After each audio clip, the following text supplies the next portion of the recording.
नमस्कार, आप देख रहे हैं प्राइम टीवी और मैं हूं आपके साथ नंदिनी यादव। वक्त हो गया है उत्तर प्रदेश की बड़ी खबरों का रुख कर लेते हैं खबर की ओर। खबर लखनऊ से है, जहां मुख्यमंत्री योगी आदित्यनाथ ने बुधवार को अपने सरकारी आवास पर एक उच्च स्तरीय बैठक में आयुष्मान भारत योजना के क्रियान्वयन, निर्माणाधीन मेडिकल कॉलेजों की स्थिति और डेंगू की रोकथाम के लिए किए जा रहे प्रयासों की समीक्षा की है और आवश्यक दिशा निर्देश दिए। और डेंगू के बढ़ते मामले देख मुख्यमंत्री ने अस्पतालों को कड़े निर्देश भी दिए।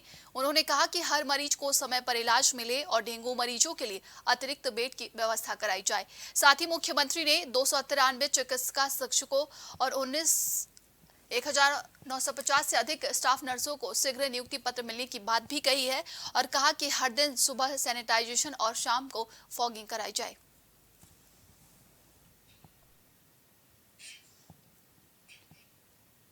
खबर लखनऊ से है, जहां यूपी कांग्रेस अध्यक्ष अजय राय के नेतृत्व में समाजवादी पार्टी के पूर्व विधायक ने कांग्रेस की सदस्यता ली और इस दौरान अजय राय ने भाजपा सरकार पर जमकर हमला बोला। देखिए क्या कुछ उन्होंने कहा है। समाजवादी पार्टी और रालोद के कुछ नेता आज कांग्रेस ज्वाइन करेंगे। इस पूरे मुद्दे पर हमारे साथ बातचीत करने के लिए कांग्रेस के प्रदेश अध्यक्ष अजय राय जी मौजूद है। अगर देखा जाए जिस तरीके से लगातार चुनाव से पहले अलग अलग दलों में दूसरे दलों के राजनेता जाते रहे हैं, अब बात की जाए तो सभी पार्टियां अपने विस्तार में लगी हुई हैं। किस तरीके से कांग्रेस लोकसभा चुनाव और आने वाले 5 विधानसभा राज्यों के चुनाव को देखती है? देखिए, आने वाले समय में जो पांचों स्टेट के चुनाव हैं वो कांग्रेस पार्टी जीतने जा रही है और कांग्रेस पांचों स्टेट में सरकार बनाने जा रही है। और निश्चित तौर से ये जो आगे चुनाव हो रहे हैं, भारतीय जनता पार्टी से लोग पूरी तरीके से रुष्ट हैं, नाराज हैं और पूरी ताकत के साथ कांग्रेस के साथ आ रहे हैं। लेकिन एक खींचतान विपक्षी गठबंधन INDIA में भी देखी जा रही है, जहां समाजवादी पार्टी ने मध्य प्रदेश में अपने प्रत्याशी उतारना शुरू कर दिए हैं। उत्तर प्रदेश में भी समाजवादी पार्टी एक बड़े भाई के रूप में अपने आप को देख रही है। किस तरीके से आप इसे देखते हैं? देखिए, मैं यही कहना चाहूँगा कि जहाँ पर से कांग्रेस मजबूत है मध्य प्रदेश में, वहाँ समाजवादी पार्टी का कोई आधार नहीं है, तो वहाँ समाजवादी पार्टी को पूरी तरीके से कांग्रेस पार्टी का समर्थन करना चाहिए, सहयोग देना चाहिए। आपने घोषी में बड़ा दिल दिखाया, लेकिन समाजवादी पार्टी से इस तरह की चीज़ें निकल के सामने नहीं आ रही हैं। अखिलेश यादव का बयान है कि पहले कांग्रेस डिसाइड करे कि नेशनल लेवल पे अलायंस है या फिर स्टेट लेवल पे अलायंस है। इस बयान पे क्या कुछ कहना चाहिए? मैं तो ये कहूँगा इस पर राष्ट्रीय नेतृत्व तय करेगा कि इस तरीके से चीज़ें आगे चलेंगी। मैं इतना ही अखिलेश जी से कहना चाहूँगा कि उनको मध्य प्रदेश में पूरी ताकत के साथ कांग्रेस पार्टी का सहयोग करना चाहिए, समर्थन करें, तभी वहाँ भारतीय जनता पार्टी को अगर आप हराना चाहते हैं तो वहाँ पर हमारी कांग्रेस पार्टी का समर्थन करें। कांग्रेस लगातार महिलाओं की भागीदारी की बात करती रही है। आपकी पार्टी की तरफ से लड़की हूँ लड़ सकती हूँ का नारा प्रियंका गांधी ने दिया था। लगातार महिला सशक्तिकरण की बात भी आप करते हैं। शारदीय नवरात्र में कन्या पूजन भी कर रहे हैं। ये कन्या पूजन तो हमारी परंपरा है, सनातन धर्म में परंपरा है, नवरात्र में पूजा करते रहते हैं और ये पहले भी होती रही है चीज़ें और लगातार हो रही हैं। हम इस पर सबके मंगल कामना के लिए नौ दुर्गा से प्रार्थना करते हैं, नौ देवियों से, उन्हीं के स्वरूप के रूप में वो बच्चियाँ आती हैं, उनका हम पूजन करते हैं, उनका पाँव पखारते हैं, उनका आशीर्वाद लेते हैं। देवरिया हत्याकांड में जिस प्रकार से अगर देखा जाए तो लॉ एंड ऑर्डर की बात हो रही थी, सभी जो विपक्ष के लोग हैं वो सरकार की लॉ एंड ऑर्डर की नीति को गलत ठहरा रहे थे। किस प्रकार से देख रहे हैं? ये पूरी तरीके से सरकार की फेलिवर है। देवरिया कांड, अब उसको जातिगत रंग देना, ये सरकार का नकारापन है। सरकार फेल हो चुकी है। सरकार ने वहाँ पर जिस तरीके से काम नहीं किया तो निश्चित रूप से सरकार फेल है और तत्काल, क्योंकि मुख्यमंत्री बगल के हैं, इनको अपने कार्यप्रणाली को सोचना चाहिए, नहीं काम कर पा रहे हैं, इस्तीफा देना चाहिए। तो ये थे हमारे साथ कांग्रेस के प्रदेश अध्यक्ष अजय राय जी, जिन्होंने साफ तौर पर कहा है कि कांग्रेस आने वाले लोकसभा चुनाव और 5 राज्यों के विधानसभा चुनाव में बेहतर प्रदर्शन करेगी। वीडियो जर्नलिस्ट दीपक के साथ में विवेक शाही, प्राइम टीवी, लखनऊ। खबर रायबरेली से है, जहां जिलाधिकारी ने ऊंचाहार तहसील मुख्यालय पहुंचकर SDM और तहसीलदार की मौजूदगी में अभिलेखों का निरीक्षण किया। निरीक्षण के दौरान तहसील कर्मचारियों में हड़कंप का माहौल देखने को मिला। बुधवार की सुबह करीब 11 बजे जिलाधिकारी हर्षिता माथुर ने तहसील मुख्यालय पहुंचकर SDM और तहसीलदार न्यायालय में लंबित मुकदमों समेत अन्य अभिलेखों का निरीक्षण किया। तहसीलदार और SDM को लंबे समय से न्यायालय में लंबित मुकदमे और अन्य मामलों के निस्तारण के लिए उचित दिशा निर्देश दिए।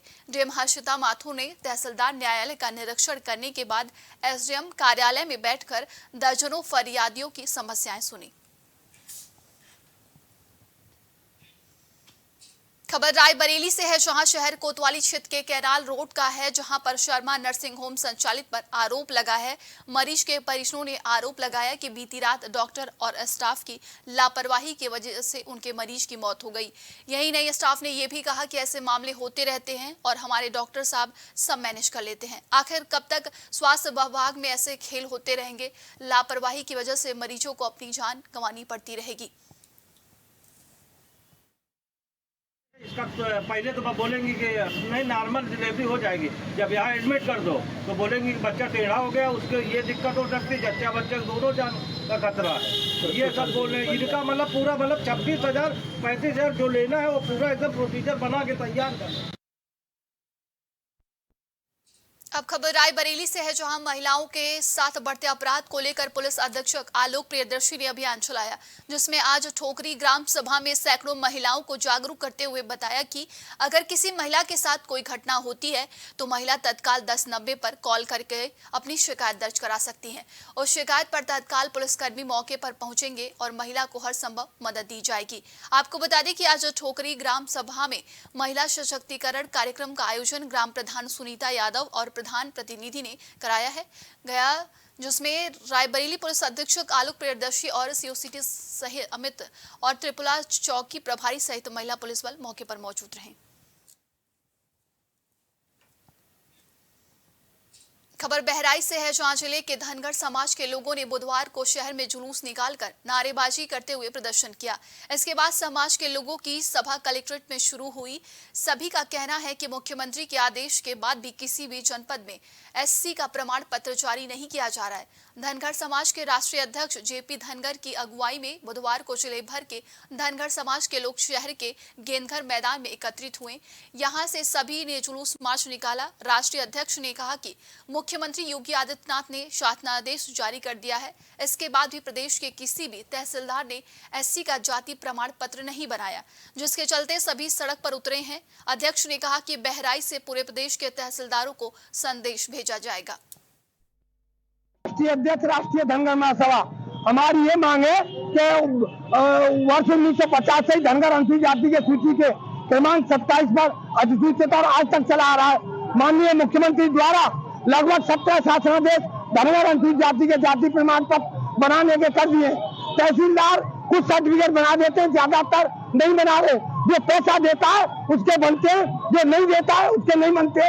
इसलिए आज ये धरना प्रदर्शन किया जा रहा है कि जिलाधिकारी से कहेंगे कि ये पूरा धनगर समाज है, इन सबके धनगर अनुसूचित जाति के जाति प्रमाण पत्र बनने चाहिए, अन्यथा अनिश्चितकालीन धरना प्रदर्शन जारी रहेगा। खबर मेरठ से है, जहां बदमाशों के हौसले बुलंद नजर आ रहे हैं। देर रात सीओ ऑफिस से चंद कदमों की दूरी पर बदमाशों ने एक रेस्टोरेंट की दीवार तोड़कर एक मोबाइल शॉप को अपना निशाना बना लिया। दुकान से लगभग 50 लाख रुपए की चोरी को अंजाम दिया गया। हैरानी की बात तो यह है कि सीओ सदर देहात ऑफिस से मात्र 100 मीटर की दूरी पर ये लक्ष्मी मोबाइल की दुकान है और 500 मीटर की दूरी पर राज्य मंत्री दिनेश खट्टे का आवास भी है। ऐसे में ग्राउंड जीरो पर जाकर हमारे संवाददाता ने पीड़ित से बातचीत की है। इस वक्त हम मौजूद हैं लक्ष्मी मोबाइल की दुकान पर, जो मेरठ के थाना गंगानगर स्थित गंगानगर रोड पर है। और यहाँ पर कुम्भल करके 85 लाख रुपए की चोरी को उन चोरों ने वारदात को अंजाम दे दिया है। हमारे साथ में जो दुकान के मालिक है वो मौजूद है, हम इन्हीं से बातचीत कर लेते हैं। क्या नाम है आपका? शम्मी राजपूत नाम है। शम्मी जी, क्या हुआ है यहाँ? यहाँ कल रात 2 बजे चोरी हो गई है हमारी दुकान में। जितना भी स्टॉक था उसमें से आधा स्टॉक जो बड़े ज्यादा मतलब पैसों का था वो ले गया, वो चोरी करके। कितने चोर थे और किस तरीके से चोरी को अंजाम दिया गया है? चोर एक ही था और दीवार काट के आया था। वो रेस्टोरेंट की जो दीवार है हमारी, वहां से तोड़ के फिर ये मोबाइल की दुकान की दीवार काट के तब घुसा वो अंदर। लेकिन यहाँ तो आसपास बताते हैं सीओ साहब का ऑफिस भी है 100 मीटर की दूरी पर, और लगभग 500 मीटर की दूरी पर राज्य मंत्री दिनेश खटीक का जो आवास भी है, उसके बावजूद भी चोरी को अंजाम दे दिए। देखिए, इसका ये तो अब चोरी हो चुकी है। ये यहाँ पे आसपास का क्षेत्र जो है काफी अच्छा है, बट इसके बारे में मैं भी नहीं कह सकता कि कौन है चोर। तो पुलिस की तरफ से कार्रवाई की जा रही है? पुलिस वाले आए थे, सब आए थे। उन्होंने क्या बोलते हैं, जो कैमरा है चेक करा है, उसके बाद जो डिटेल उन्हें चाहिए थी वो सारी दे दी गई है। और बाकी उन्होंने कहा है कि अब एक आध दिन में करते हैं, इसको चेक करते हैं। दिखाइए जरा किस तरीके से चोरी हुई है हमें, ताकि हम दर्शकों को बता सकें कि आखिर चोरों ने किस तरीके से इस दुकान पर कुंभल करके यहाँ से जो महंगे महंगे मोबाइल थे वो यहाँ से चुरा ले गए हैं, और पुलिस इस मामले की तफ्तीश कर रही है और जांच में जुटी है। ये देखिए, ये बोर्ड है और इस बोर्ड के पीछे दीवार के जो दीवार थी उसे तोड़ दिया गया, क्योंकि पीछे ही एक रेस्टोरेंट है। उस रेस्टोरेंट की पहले दीवार को तोड़ा गया और उस दीवार को तोड़ने के बाद में इनकी दुकान में दाखिल हो गए और यहाँ से 85 लाख रुपए के महंगे मोबाइल चोरी करके चोर अपने साथ ले गए। ऐसे में सबसे बड़ा सवाल यह है कि सीओ साहब का ऑफिस, यानी कि सीओ सदर देहात का ऑफिस नजदीक में है और मात्र 500 मीटर की दूरी पर ही यहाँ पर राज्य मंत्री दिनेश खटीक का आवास है। रिहायशी इलाका है, पौष इलाका है और 24/7 ये रोड चलता रहता, और बावजूद इसके चोर इतने बेखौफ थे, पुलिस का बिल्कुल भी डर नहीं था और इस चोरी को अंजाम देकर वो रफू चक्कर हो गए। ऐसे में देखना यह है कि पुलिस आखिर इनका माल कब तक बरामद कर पाती है और चोरों को कब तक गिरफ्तार करके सलाखों के पीछे भेज पाती है। खबर औरैया से है, जहां शहर कोतवाली के अंतर्गत पंचायत बस्ती में आबकारी विभाग ने कच्ची शराब के खिलाफ अभियान चलाया, जिससे शराब माफियाओं में हड़कंप मच गया है। और शराब माफिया में उस वक्त हड़कंप मच गया जब आबकारी विभाग की टीम पंचायत बस्ती में पहुंची और ताबड़तोड़ अभियान चलाया, जिसमें 500 लीटर लहन भी नष्ट किया गया। इसके अलावा शराब बनाने वाली 2 भट्ठी और उपकरण भी नष्ट कर दिए गए। इस मौके पर आबकारी विभाग के उप निरीक्षक पदम सिंह के साथ टीम मौजूद रही। वहीं इस संबंध में आबकारी विभाग अधिकारी सुरेंद्र कुमार ने जानकारी देते हुए बताया कि आज शहर के मोहल्ला पंचायत बस्ती में आबकारी विभाग की टीम ने दबिश दी, जिसमें 500 लीटर लहन को नष्ट किया गया है और 2 भट्ठी भी नष्ट कर दिए गए। सर, आज आबकारी विभाग द्वारा पछिया बस्ती में अभियान चलाया गया, क्या कहना चाहिए, क्या बरामदगी हुई?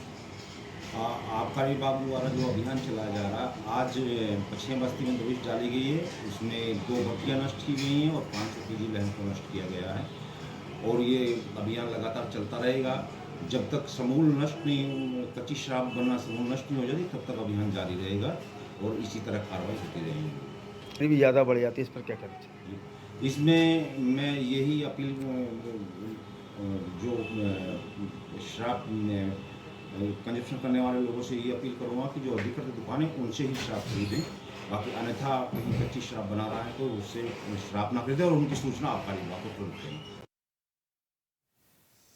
खबर कानपुर से है, जहां नशा माफिया को संरक्षण देने के मामले में इंस्पेक्टर विनय शर्मा सस्पेंड हुए।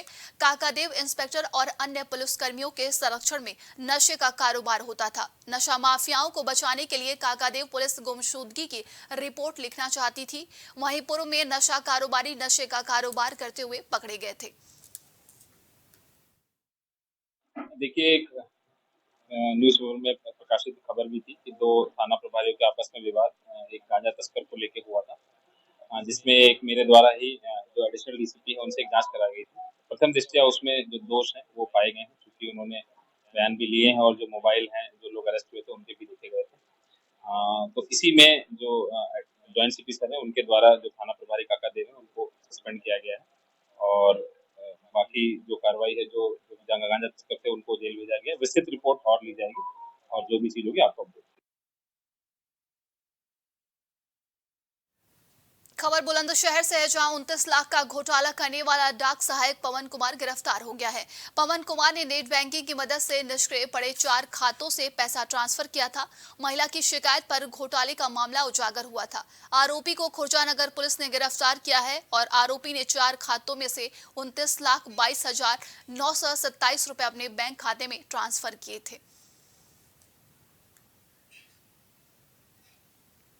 और अब खबर संभल से, जहां थाना हयात नगर क्षेत्र के एक गांव लहरा कमगर में एक पक्ष ने दूसरे पक्ष पर जबरदस्ती जमीन कब्जा करने का आरोप लगाया। वहीं प्रार्थी का कहना है कि हमारी जमीन पर लेखपाल और पुलिस ने मिलकर जबरदस्ती दूसरे पक्ष पर कब्जा कर दिया है, जिसका कोर्ट में केस भी चल रहा है। उसके बावजूद भी दबंग लोगों के कहने पर पुलिस और लेखपाल ने उनके लिए कब्जा दे दिया है। वहीं पर प्रार्थी ने पुलिस पर आरोप लगाते हुए बताया कि हमारे साथ बदतमीजी भी की गई। सोचने वाली बात है कि जब कोर्ट में मामला चल रहा है तो लेखपाल ने कैसे कब्जा कर दिया। खबर सुल्तानपुर से है, जहां काफी समय से चली आ रही अवैध असलहा फैक्ट्री का भांडाफोड़ किया गया, जहां से भारी मात्रा में निर्मित और अर्धनिर्मित असलहे मिलने से हड़कंप मचा हुआ है। बहरहाल पुलिस ने इस मामले में 4 लोगों को गिरफ्तार भी कर लिया, साथ ही कार्रवाई में भी जुट गई है। दरअसल ये मामला नगर कोतवाली के गभड़िया स्थित बहादुरपुर रोड का है, जहां मुखबिर के जरिए एसटीएफ और स्थानीय पुलिस को सूचना मिली कि कुछ लोग किराए के मकान में रहकर अवैध असलहों का कारोबार कर रहे हैं। जानकारी पुख्ता होने पर बीती शाम पुलिस बल के साथ मकान में छापेमारी की तो उनके होश उड़ गए।